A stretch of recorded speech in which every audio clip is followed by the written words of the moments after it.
Hi everyone, welcome back to Fox Family Farm. This is Mr. Fox reading again from Little House on the Prairie book series. This book we're reading in this group is called Farmer Boy, and this will be the second chapter, and this one is called Winter Evening.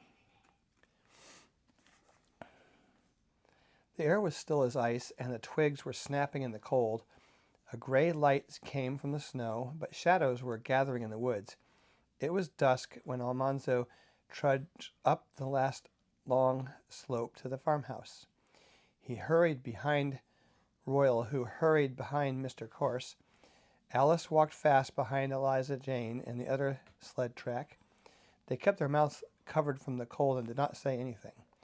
The roof of the tall red painting house was rounded with snow, and from all the eaves hung a fringe of great icicles.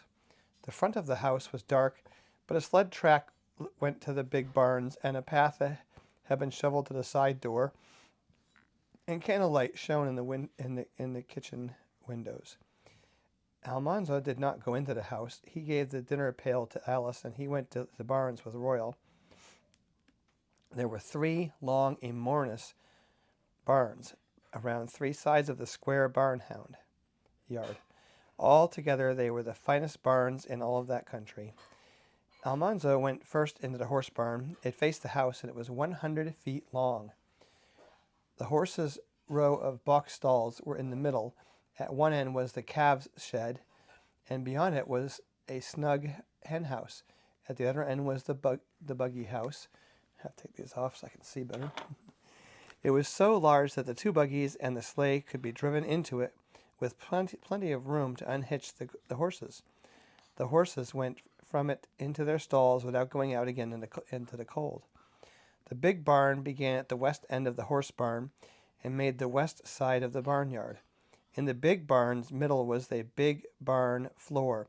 Great doors opened onto it from the meadows to let loaded hay wagons come in. On one side was the great hay bay, 50 feet long and 20 feet wide, crammed full of hay to the peak of the roof far overhead.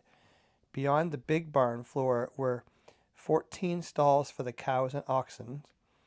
Beyond them was the machine shed, and beyond it was the tool shed. There you turned the corner into the south barn.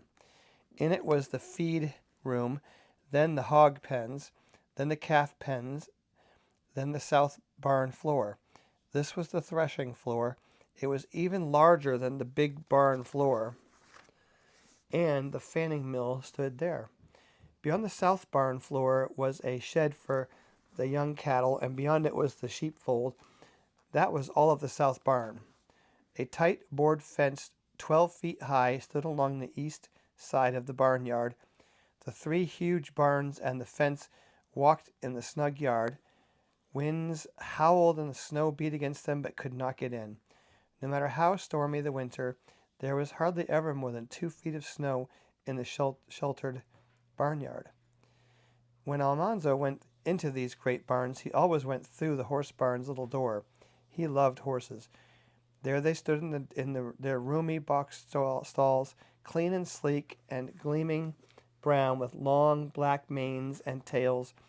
The wise, sedate work horses placidly munching hay. The 3-year-olds put their noses together across the bars. They seemed to whisper together.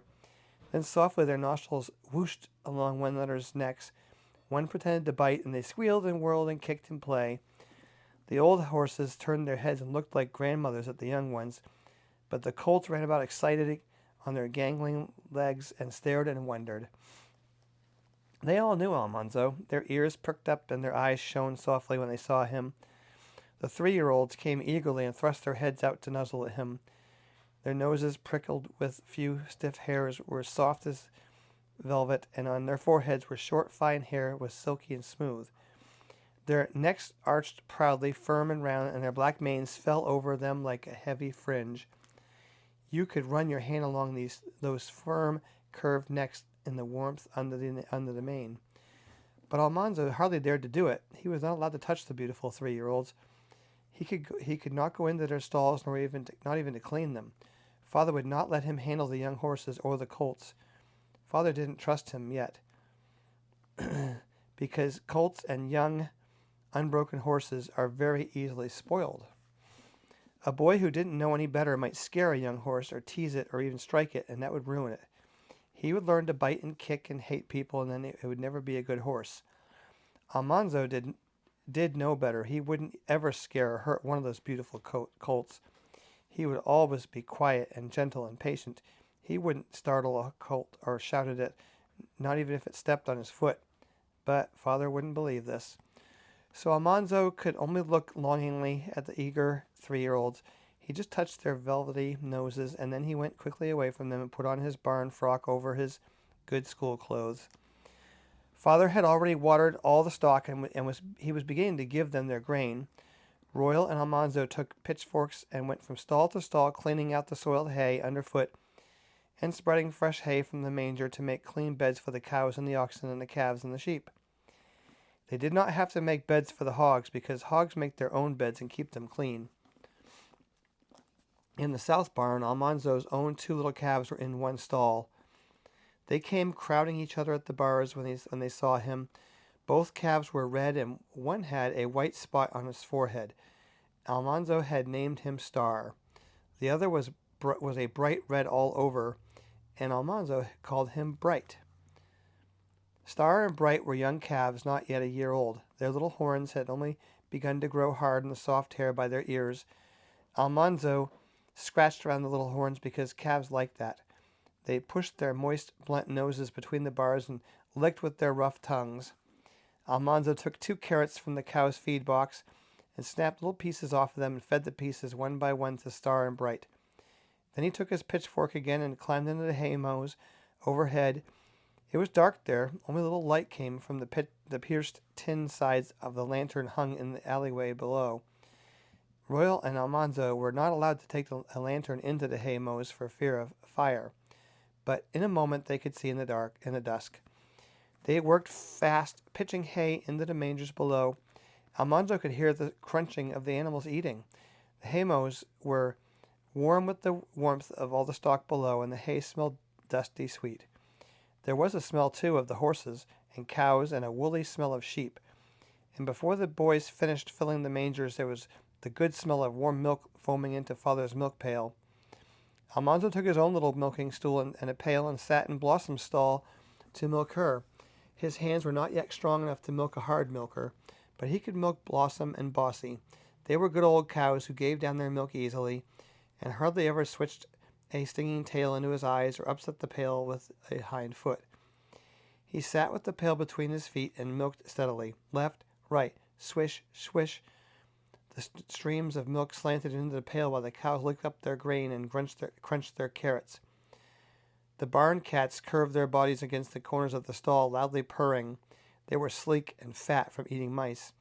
Every barn cat had large ears and a long tail, sure sounds of a good mouser.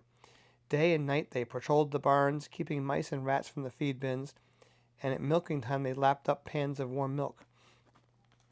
When Almanzo had finished milking, he filled the pans for the cats. His father went into Blossom's stall with his own pail and stool and sat down to strip the last richest drops of milk from Blossom's udder, but Almanzo had got it all. Then Father went into Bossy's stall. He came out at once and said, "You're a good milker, son." Here's a picture of Almanzo milking the cow.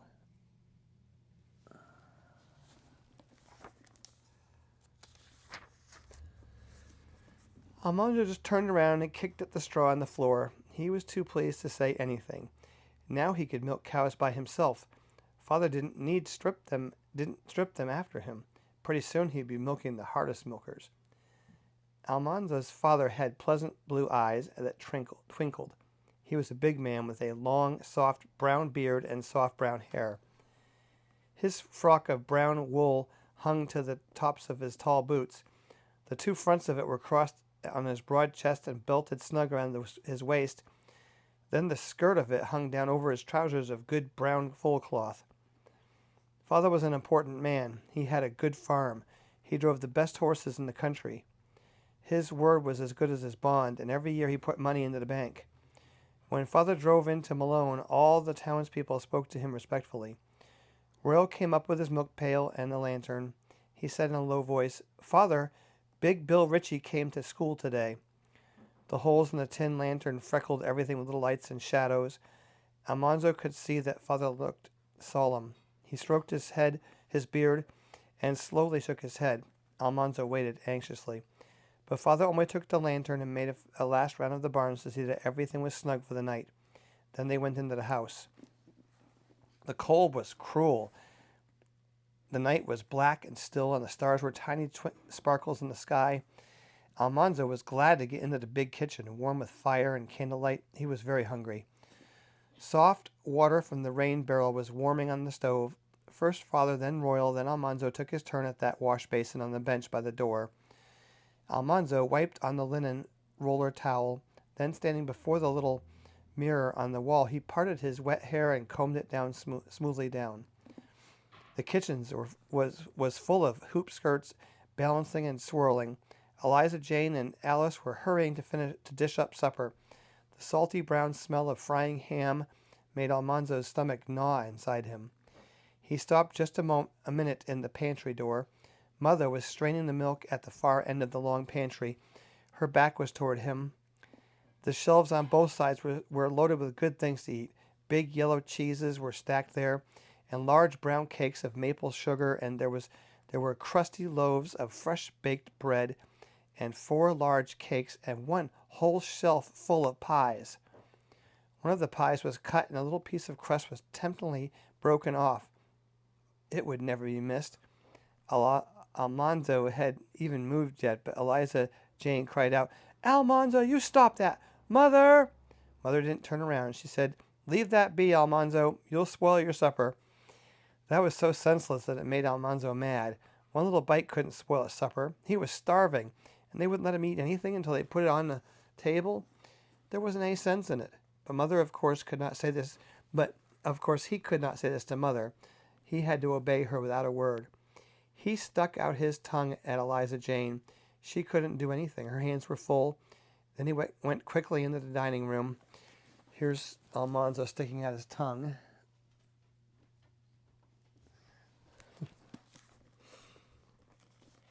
The lamplight was dazzling. By the square heating stove set into the wall, Father was talking politics to Mr. Corse. Father's face was toward the supper table, and Almanzo dared not touch anything on it.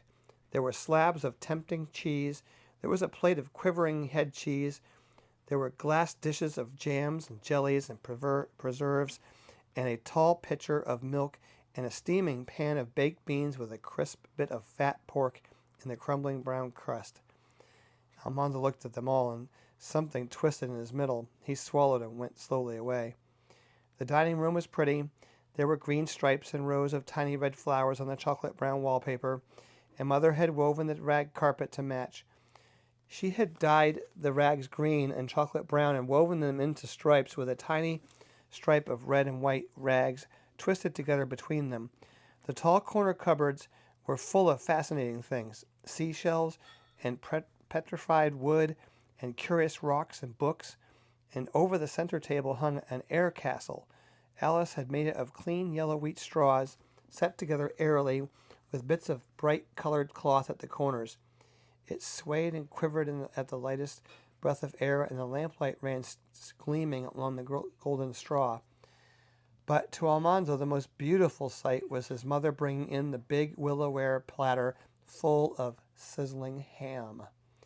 Mother was short and plump and pretty. Her eyes were blue, and her brown hair was like a bird's smooth wings. A row of little red buttons ran on the front of her dress of wine-colored wool, from her flat white linen collar to the white apron tied around her waist. Her big sleeves hung like large red bells at either end of the blue platter. She came through the doorway with a little pause and a tug because her hoop skirts were wider than the door. The smell of the ham was more than Almanzo could bear. Mother set the platter on the table. She looked to see that everything was ready and the table properly set. She took off her apron and hung it in the kitchen. She waited until Father had finished what he was saying to Mr. Corse, but at last she said, "James, supper is ready." It seemed a long time before they were all in their places. Father sat at the head of the table and Mother at the foot. Then they must all bow their heads while Father asked God to bless the food. After that, there was a little pause before Father unfolded his napkin and tucked it in the neckband of his frock. He began to fill the plates. First he filled Mr. Corse's plate, then Mother's, then Royal's, and Eliza Jane's and Alice's. Then at last he filled Almonzo's plate. "Thank you," Almonzo said. Those were the only words he was allowed to speak at table. Children must be seen and not heard. Father and Mother and Mr. Corsewood could talk, but Royal and Eliza Jane and Alice and Almonzo must not say a word. Almonzo ate the sweet, mellow-baked beans. He ate the bit of salt pork that melted like cream in his mouth. He ate mealy boiled potatoes with brown gravy. He ate the ham. He bit deep into the velvety bread spread with sleek butter, and he ate the crisp golden crust. He demolished a tall heap of pale mashed turnips and a hill of stewed young yellow pumpkin. Then he sighed and tucked his napkin deeper into the neckband of his red waist. And he ate plum preserves and strawberry jam and grape jelly and spice watermelon rind pickles.